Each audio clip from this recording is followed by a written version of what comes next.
मला वाटतं महाराष्ट्र हा सुसंस्कृत महाराष्ट्र आहे आणि मराठा समाजावरील छत्रपती शिवाजी महाराजांचे संस्कार हे सुसंस्कृतपणाचे आहेत. परंतु देवेंद्रजींची पैदास काढणं हा विकृतपणा आहे. त्याच्यामुळं मला वाटतं की जरांगेलाही मला विचारावंसं वाटतं. आम्ही त्यांना जरांगे दादा म्हणायचो, भावना प्रामाणिक आहे वाटायचं. परंतु या ठिकाणी आता जरांगे कसली अवलाद आहे अशा प्रकारचा प्रश्न या ठिकाणी विचारतो की अख्ख्या समाजाला वेठीस धरायचं, समाजामध्ये त्या ठिकाणी वाद निर्माण करायचे, कायदा सुव्यवस्था त्या ठिकाणी भंग करायची. आणि जसा काही आपण मराठा समाजाचा मालक आहोत या आविर्भावात त्या ठिकाणी आईवरून जर शिव्या देणार असाल तर त्या ठिकाणी अशा प्रकारचा विचार छत्रपती शिवाजी महाराजांना मानणारा कुठलाही व्यक्ती त्या ठिकाणी करू शकत नाही. आणि त्याच्यामुळं देवेंद्रजींच्या बाबतीत एवढा व्यक्तिद्वेष आहे की त्यांनी त्या ठिकाणी त्यांच्या आईवरून शिव्या देऊन मुख्यमंत्र्यांचा आईचा एक प्रकारे अपमान केलेला आहे.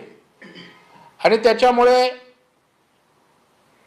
च्या माईचं हरामखोर, अरे ते राज्याचे मुख्यमंत्री आहेत, सुसंस्कृत आहेत, तुझ्यासारख्या अशा प्रकारची आडेलतट्टू विनासंस्काराची भूमिका आणि भाषा ते त्या ठिकाणी करत नाहीत. त्यांना हरामखोर बोलत असताना तुम्हाला आम्ही सुपारीखोर जरांगे तुला बोलू का, तुला चिंधीचोर त्या ठिकाणी बोलू का. आणि त्याच्यामुळं मला वाटतं की आपल्या अवकातीतनं आपण बोललं पाहिजे. मराठा समाज महाराष्ट्रात मोठा आहे, मराठा समाजाची ताकद आहे, ती जशी काय माझ्या बापाची जायदाद आहे अशा भूमिकेतनं त्या ठिकाणी आपण जर बोलणार असाल त्या ठिकाणी त्याला सोडणार नाही. अरे तू कोण जरांगे. त्याच्यामुळे मला वाटतं आपल्या मर्यादेत या ठिकाणी राहा, नाहीतर जरांगे तुलाही आम्ही सोडणार नाही.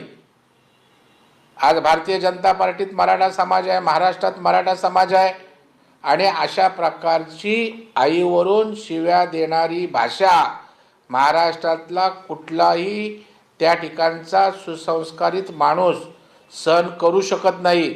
आणि त्यामुळे जरांगे आंदोलन कर, आपल्या अवकातीत कर, आपल्या क्षमतेत कर. आणि आम्ही त्या रक्ताचे त्या मातीतले आहोत. त्याच्यामुळं खबरदार देवेंद्रजी किंवा देवेंद्रजींच्या आईवरून काही बोललास तर या ठिकाणी तुला जशाच तसं उत्तर देणारी यंत्रणा आम्हाला उभी करावी लागेल. आणि मग त्या माझ्या मराठा समाजाच्या आंदोलकांना, त्या सर्व संस्थांना तू फितूर बोलू नकोस. त्यामुळं तू मराठा समाजाच्या प्रश्नांशी फितूर करू नकोस असं म्हणजे माझं नम्रपणे आव्हान आहे. आणि कुणाच्या सुपारीवरून, कुणाच्या सांगण्यावरून त्या ठिकाणी वागू नये. आपल्या प्रश्नांवर फोकस ठेवा, चर्चा करा.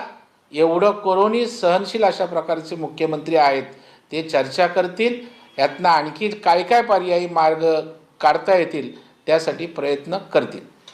अडीच वर्ष सरकार मागच्या काळात होतं तेव्हा देवेंद्र फडणवीस उपमुख्यमंत्री होते, आता मुख्यमंत्री आहेत. परंतु टार्गेट जे आहे ते एकाच व्यक्तीला जरांगे पाटील करताना दिसून येत आहे. पण यामागे तुम्हाला काही वेगळं चित्र वाटतंय का? 100% यामागे मोठं राजकीय षडयंत्र आहे.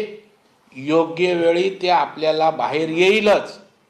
पडद्यामागचे खरे सूत्रधार कोण आहेत, या सगळ्याला अर्थपुरवठा कोण करतंय, कोण व्यवस्था लावतंय. कारण देवेंद्र फडणवीस राजकीयदृष्ट्या आता महाराष्ट्रामध्ये भक्कम झालेत. महाराष्ट्राच्या राजकारणावर एक कमांड, पक्की मान त्यांची बसली. आणि मग निवडणुकीत आपण हरवू शकत नाही. राष्ट्रीयदृष्ट्या आपल्याला त्यांना त्या ठिकाणी सामोरं जाता येत नाही. मग अशा प्रकारचा रडीचा डाव खेळून कुणाच्या तरी खाण्यावर बंदूक ठेवायची आणि आपलं इप्सित साध्य करायचं, त्यांचा हा प्रयत्न आहे. 2.5 वर्ष असताना उद्धवजी ठाकरे साहेबांनी काही मराठा समाजाचं आरक्षण टिकवण्यासाठी केलं नाही, दुर्लक्षच केलं. 30-40 वर्ष ज्यांनी या राज्याचं नेतृत्व केलं, मराठ्यांच्या नावावर राजकारण केलं, त्यांनाही त्या ठिकाणी मराठ्यांविषयी कधी आपुलकी वाटली नाही. आणि आता खांद्यावर जरांगीच्या बंदूक ठेवून देवेंद्रजींचा निशाणा आपण करतात. कारण तुमचा पोटशूळ देवेंद्रजी ज्या पद्धतीनं विकास करतायत, शेतकऱ्यांसाठी काम करतायत, समाजातील सर्व घटकांना न्याय देण्याचा प्रयत्न करतायत, त्या हतबलतेनं हे एक मोठं राजकीय षडयंत्र आहे असा माझा आरोप आहे. आणि यथावकाश याचे संदर्भसुद्धा बाहेर येतील. त्यांनी माफी सुद्धा मागितली आहे जरांगे पाटलांनी. ते म्हणतात की माझ्या तोंडातून असे काही वाक्य गेले असतील तर मी माफी मागतो. आता मी काही असं बोललो नाही, पण बोललो असेल तरी माफी मागतो असं त्यांचं म्हणणं. बूंद से गई वो हौद से नहीं आती. एकीकडे बोलतो बोललो नाही आणि बोललो असेल तर माफी मागतो, दोनापैकी खरं काय? आणि आता तुम्ही काही बोलाल, महाराष्ट्र सण करायला बसला नाही.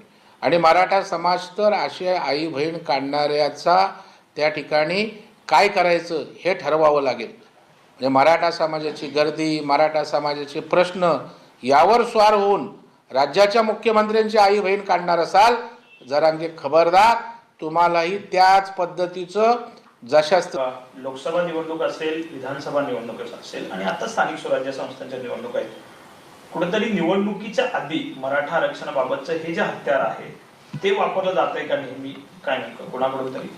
100% हे वरवर दिसतंय तसं नाही आहे. हे मोठं राजकीय षडयंत्र आहे. देवेंद्रजींना ज्या पद्धतीनं महाराष्ट्रामध्ये सरकार चालवत असताना यश मिळतंय, विकास ज्या गतीनं होतोय आणि त्यांचं नेतृत्व लोकाभिमुख होतंय, जनतेच्या मनात त्यांचं एक चांगलं स्थान विकास पुरुष म्हणून होतंय, हे काही राजकीय त्यांच्या विरोधकांना सहन होत नाही.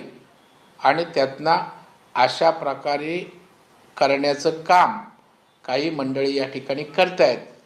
कारण विधानसभेला घवघवीत यश मिळालं, तसं स्थानिक स्वराज्य संस्थांमध्ये होत असलेल्या विकास कामांचं पडसाद उमटतील याची भीती वाटते. आणि त्यासाठी अशा प्रकारचा गेम प्लॅन त्यांच्या राजकीय विरोधकांकडून, त्यांचा द्वेष करणाऱ्यांकडून होतोय असा माझा स्पष्ट आरोप आहे. भाऊ, एक वेगळा प्रश्न असा आहे. पुण्यातली एक घटना घडलेली आहे. पुण्यातला एक रील स्टार आहे, त्यांनी एक रील बनवला. मुस्लिम व्यक्तीकडून गणपतीची मूर्ती जी आहे ती खरेदी केली तर काय अथर्व सुदामे आहे, काय प्रॉब्लेम होणार आहे किंवा त्याचा काय होणार आहे? नाही, मला वाटतं परमेश्वर हा सगळ्यांसाठी असतो, त्याच्यामुळे त्याचं पावित्र्य जपलं पाहिजे. हिंदू संस्कृती परंपराप्रमाणे गणपती आणणं, पूजा करणं असा अभिप्रेत आहे. आणि त्याच्यामुळे त्याचा मतितार्थ काय बोलण्याचा आहे तो समजून घेऊन आपल्याला यावर आणखी नीट सांगता येईल. दुसरीकडे यामध्ये पाहायचं तर कुठंतरी जरांगे हे माफी मागताना आव्हान देण्याचा देखील प्रयत्न करत आहेत. ज्या प्रकारे आमच्या आया बहिण्यांना मारहाण झालेली होती जेव्हा देवेंद्र फडणवीस हे गृहमंत्री होते, तेव्हा तुम्ही काही आक्षेप घेतला नाही. मात्र आता जर का बोललं तर तुम्हाला ह्या सगळ्या गोष्टी लागत आहेत. अशात दोन गोष्टी ऐकून घेतल्या तर दोन गोष्टी ह्या तुमच्याकडनं देखील यायला पाहिजेत असं त्यांचं म्हणणं आहे. एकूणच आरक्षणाबद्दल पण विचार झाला पाहिजे हे पण ते म्हणतात. नाही, मला वाटतं आमच्याकडून तुमच्याकडून असं यामध्ये नसतं. कोणाच्याही आया बहिणी रस्त्यावर पडलेल्या नाहीत. या राज्याचे प्रमुख, राज्याचे मुख्यमंत्री यांना त्या ठिकाणी जर तुम्ही आईवरून शिव्या देणार असाल तर हे कुठल्या संस्कृतीत त्या ठिकाणी बसतं हे त्यांनी सांगावं. छत्रपती शिवाजी महाराजांनं सुसंस्कृत वारसा आणि संस्काराचा विचार महाराष्ट्राला दिलाय, मराठा समाजाला दिलाय. अशा प्रकारे विकृत चाळे करून नेतृत्व करणाऱ्यांचं जे तोंड सुटलंय तो छत्रपती शिवाजी महाराजांचा विचार असू शकत नाही. स्त्रियांना सन्मान देण्याचा एक आदर्श छत्रपती शिवाजी महाराजांनी घालून दिलाय, त्याला मातीत मिळवण्याचं काम दुर्दैवानं जरांगे करताना दिसतोय. चलो.